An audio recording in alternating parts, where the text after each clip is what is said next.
Class 6 geography chapter 18 the region of the earth. पृथ्वी के भूमि क्षेत्र जो है उसके बारे में हम यहाँ पढ़ेंगे। इंट्रोडक्शन में lithosphere, continents, landform, hydrosphere, atmosphere and biosphere. पहला टॉपिक जो हमारा लिथोस्फीयर यानी स्थल मंडल जिसे कहा जा सकता है।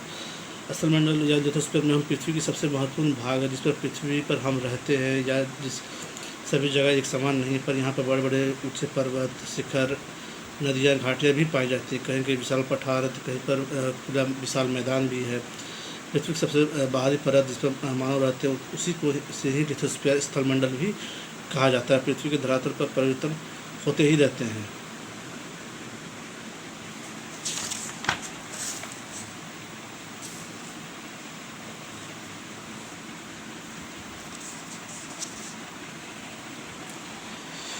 अगर कॉन्टिनेंट के बारे में अगर बात करें तो हम there are 7 continent in earth. These are the Asia, Africa, North America, South America, Antarctica, Europe and Australia. ये 7 कॉन्टिनेंट है। Asia is the largest continent. The continent is not spread from the Europe. Asia together with Europe form the largest continent. Continuous landmass called Eurasia. However, for the convenience, Europe is the considered as the separate continent. Europe जो एक separate continent के रूप में भी हम इसे देख सकते हैं। अफ्रीका जो है हमारा सेकंड लार्जेस्ट कॉन्टिनेंट है। रैंक थर्ड में अगर हम देखा जाए तो नॉर्थ अमेरिका को रैंक थर्ड के रूप में हम सबसे बड़ा कॉन्टिनेंट के रूप में देख सकते हैं। Australia is the smallest continent.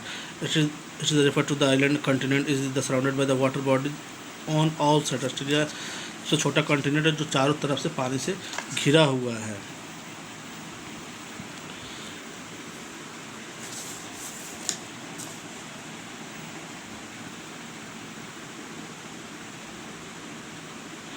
और लैंडफॉर्म के बारे में अगर आते हैं तो जो ज़मीनी मैदान है,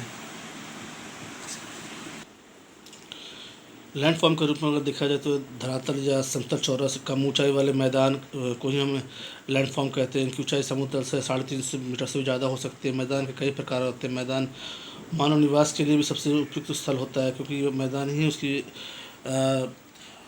भोजन, वस्त्र, मकान, अन्य आवश्यकताओं की पूर्ति करते हैं। इसलिए विश्व की लगभग सभी सभ्यता को जन्म मैदानी भागों लैंडफॉर्म पर ही देखने को मिलती है। मैदानों की सभ्यता का पालन कहा जाता है। पृथ्वी की ये सबसे विकसित भूभाग भी हैं।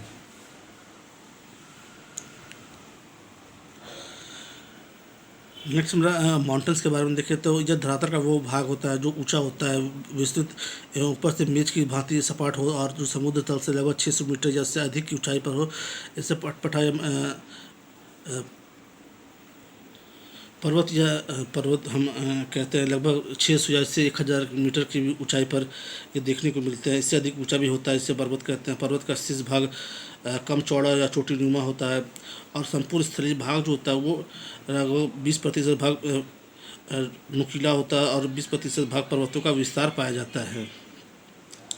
अगर देखा जाए तो माउंटेन्स के कई टाइप्स हो सकते हैं, जैसे ब्लॉक पर्वत, ज्वालामुखी के लिए वालिद पर्वत। पर्वतों से बहुत सारे एडवांटेज भी। ये नदियों का उद्गम होते हैं, जलवायु का प्रभाव डालता है, इससे खनिज पदार्थ, मिनरल्स भी पाए जाते हैं। अब अगर हम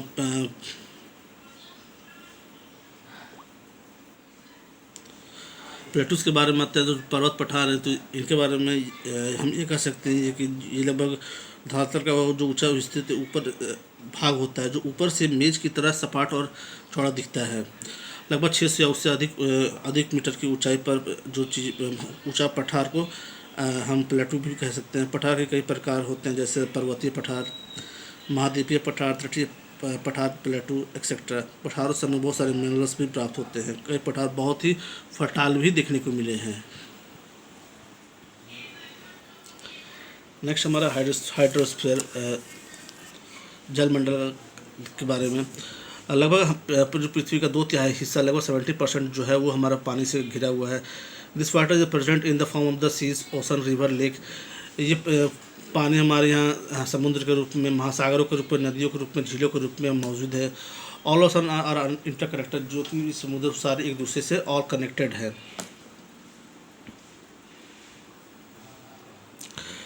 the Marina trench is situated in the Pacific ocean. The Marina trench जो समुद्र का सबसे गहराई वाला इलाका है, जिसे जो प्रशांत महासागर में देखने मिलता है, जहाँ पर सबसे अधिक गहराई मैरिना ट्रेंच में ही पाई जाती है।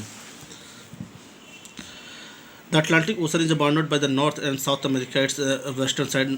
अटलांटिक ओशन जो है बाउंडेड नॉर्थ में और नॉर्थ और साउथ में अमेरिका के पाया जाता है। The Indian ocean is surrounded by Africa on the west. Indian ocean के वेस्ट में आपका अफ्रीका है। Asia on the north and Australia, Asia north में है, and Australia island is country, Asia is east. बाकी के जो ऑस्ट्रेलिया और आइलैंड है वो हमारे ईस्ट में देखने को मिलते हैं। The Arctic ocean is the north pole and the centre is the ocean. The Arctic ocean जो नॉर्थ पोल के सेंटर में है, इसके साथ साथ it is linked in the Pacific ocean, इसके साथ साथ ये पैसिफिक ओशन के साथ भी लिंक्ड है। The Arctic ocean is also ocean surrounded by the continent of Antarctica. Antarctic ocean is also जो कनेक्ट है वो अंटार्कटिका से भी कनेक्ट है। The ocean water still is keeps on the moving the movement of the ocean water waves, tides and currents. Seas are similar than oceans. सागर महासागर के जैसे ही होते हैं। Gulf is large area of sea, जो gulf खाड़ी है वो लगभग बिल्कुल समुद्र के जैसा ही है। Water is essential for the life, पानी हमारे जीवन के लिए बहुत ही ज़रूरी है। नेक्स्ट टॉपिक है एटमॉस्फेयर, जो हम नेक्स्ट वीडियो में देखेंगे।